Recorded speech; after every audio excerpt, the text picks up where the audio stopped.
Understand the importance of relational wellness. No man is an island. It takes a village to raise a child. Everyone is connected by 6 degrees. What do all of these quotes have in common besides the fact that you probably have heard them before? They are quite common because there is a tremendous amount of truth to them. Human beings, by and large, are social creatures. Even the most introverted and shy person would at least interact with his or her relatives, or at least has one friend or acquaintance. Truly asocial people are quite rare. They exist, but they are definitely outliers. Most people need other people. Understand that this is part of who you are, and your social relationships and how you function within this interconnected network of human beings directly impact your wellness. In fact, the more you interact with people and the more positive your interactions are, the better off you feel. Indeed, author Malcolm Gladwell in his book Outliers described a study involving Italian-American immigrants from a town called Rossetto. As I mentioned in the introduction to this training, people from that part of Italy had pretty much the same lifestyle as other Americans. What was different about that population group is their high level of social connection, although they had pretty much the same lifestyle and diets as other demographic groups. When it comes to length and quality of life, they pretty much dominated. This really stumped a lot of epidemiologists. Usually, the standard literature in the United States is that when people groups have the same inputs like diet, environment, and activity levels, among others, they would have the same health outcomes. Not the Rossetto group. It was definitely an outlier. And the secret ingredient, it turned out, was their social relationships. They had this small town, very warm Italian interpersonal connection that ensured nobody fell off the social map. Nobody felt disconnected, alienated, alone in the crowd, or lonely. Somehow, some way, there's this social fabric that sustained people in that network, and this translated to better mood, psychological states, and life expectancy. Social relationships have a strong impact on overall wellness. Make no mistake about it, there are many parts of the United States and Western Europe that are very well fed when it comes to basic nutrition, security, shelter, and other basic needs, as well as creature comforts. People are well taken care of. Still, their later years, as well as their general quality of life, is not as good as it could be. They suffer from tremendous amount of anxiety that the people are grappling with depression, and this all leads back to the need for connection. Although your most basic needs are taken care of, they don't define completely. There is a lot of other things that are missing. One key element a lot of people suffer from and is missing from their lives is this social interaction. Now, this doesn't necessarily mean that you have to be some sort of extrovert. This doesn't necessarily involve you having to have this extremely bubbly personality that just loves to meet new people. It doesn't have to be like that. You don't have to go to such lengths. Instead, you just need to be open to sharing with other people and truly caring of what goes on in their lives and vice versa. The sense of connectedness not only makes for more vibrant communities, but it also has a measurable impact on your sense of well-being. You feel complete.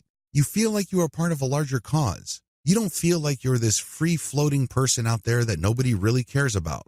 This is not just a mental state. This is not just a mood, but it actually has physical consequences. Sadly, we live in a modern age where people pack up, pull up their roots routinely. In fact, it's not uncommon for the typical American family to move at least 5 times during the childhood of the children in that family. As the parents chase after new career opportunities, it's not uncommon for families to bounce around the continental United States and even to other countries.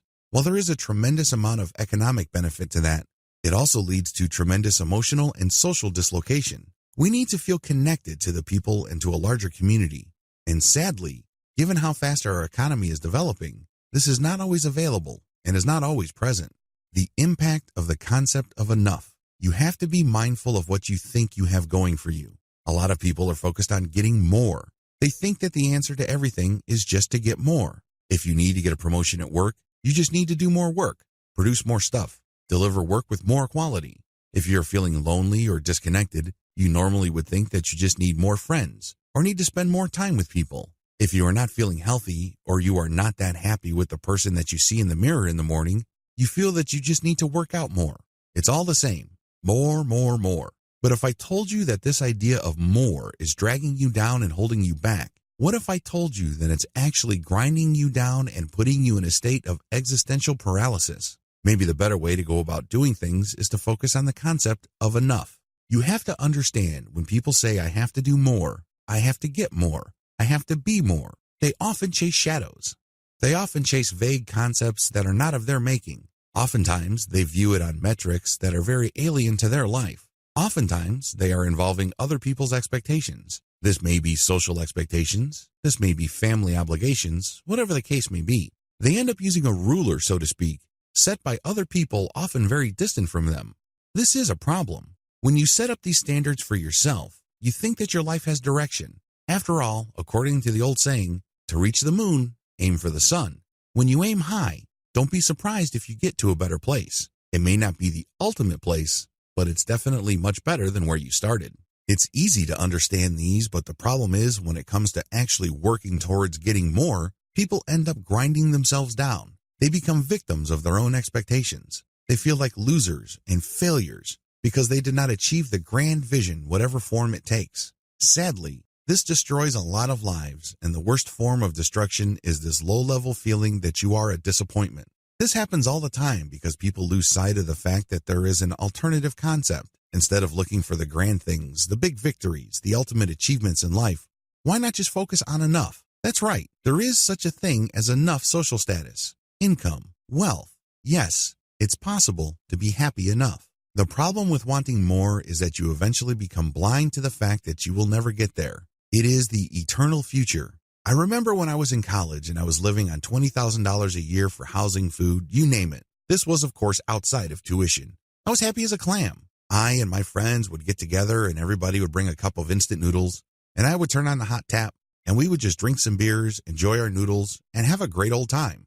I met up with the same friends 20 years later, and everybody rolls in with their Mercedes-Benz, BMWs. People live in gated communities, and everybody's bitching and moaning about property taxes, insurance, finding private schools that are worth the money, and on it goes. It dawned on me that when I was in college, living on what now seems like a ridiculously insignificant amount of money, I was very happy. I always looked forward to that nice hot bowl of instant noodles that was my breakfast, lunch, and dinner, and guess what? I never got tired of it. I mastered all the flavors that instant noodles came in. It was a delight to switch flavors. But when I moved on after graduation, all of a sudden my needs changed. Instead of focusing on what I actually needed, really wasn't that much. I mean, let's get real here. You don't really need that much. You just need a roof over your head, people around you not to kill you, food, water, light, and you're good to go. Those needs don't change. Believe me, my needs when I was in that cramped dorm room 20 years ago were the same as my real needs now. But I live in a completely different place. I have 3 cars. I do many different things with my time, and my world is completely changed. I share this with you because your consumption of need changes with time and changes with your income, as well as the opportunities presented to you. It also changes in a very dramatic way based on your social circles. If you hang out with people who belong to country clubs and drive Ferraris and Lamborghinis and Mercedes-Benz vehicles, your concept of need is going to be very different from other groups of people. But one thing is clear, regardless of your concept of need now, is going to be very different from when you were younger. I raise this with you because the constantly wanting more, and more is corrosive. As I mentioned earlier in this training, there are many millionaires who kill themselves because they are just absolutely miserable. They are miserable because they are not getting what they think they deserve. They want more. When they cannot attain it, everything else is a failure. Everything else is a complete and unmitigated disaster. I can't even begin to tell you how wrong this is. Just one fact to bring everything into perspective. Please wrap your mind around this statistic. Hundreds of millions of people all over the planet live on less than $2 a day. Let that sink in. Next time you think about your disappointments and not being able to afford the latest BMW sports model, think about that figure. The next time you worry about having to wait a little bit more to afford a new set of golf clubs, think about that figure. You have to understand that there's a big difference between what you really need and what you want, and unfortunately, people make themselves unnecessarily miserable when they confuse the two. As I mentioned above, your needs have hardly changed. The only thing different between myself now and who I was 20 years ago is the fact that I now have a wife and a kid. That's pretty much it fundamentally. Now, my income has changed. What I do for a living changed. My surroundings have changed. I drive cars now, but fundamentally, and I'm talking about me as a person, the only change really is me becoming a parent and a husband. Focus on your fundamental identity when trying to define your needs, because if you can't figure this out, you're going to be doing what everybody else is doing. They are confusing their needs and their wants. Their wants start to look like needs. This is going to be a problem because your wants are all about more.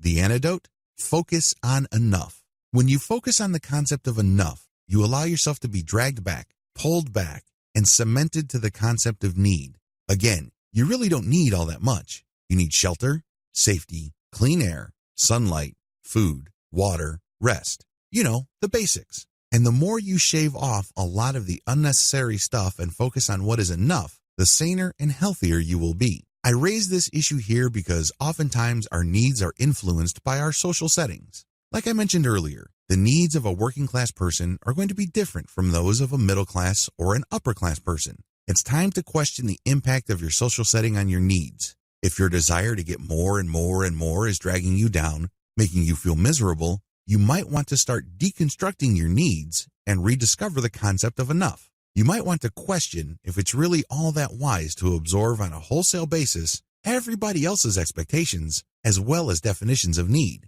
This is going to be tough because a lot of people would say that you're lowering your standards. You are not living up to your full potential. They'll say a million things to you to make you feel lousy. But the bottom line is you have to do something that makes sense to you. You can't kill yourself based on other people's definitions and values. That's not going to work, and unfortunately, it happens all the time. Just because you live in a gated community with well-manicured lawns and amazing golf courses, everybody drives around in luxury cars, doesn't necessarily mean that you have to do the same. What you choose to drive, how you choose to live, must make sense to you, and the concept of enough must be part of this. Relational dysfunction. So, what could possibly go wrong when you are suffering from a breakdown of a relational wellness? Here's just a partial list. The actual list can be quite long, but these are the most familiar. Quarter midlife crisis. Did you just graduate from college or graduate school? Or have you been working for 20 years and you feel like you hit a wall? You may have a well-paying job or you may be jobless. It doesn't matter. If you are in this place, you are questioning your decisions.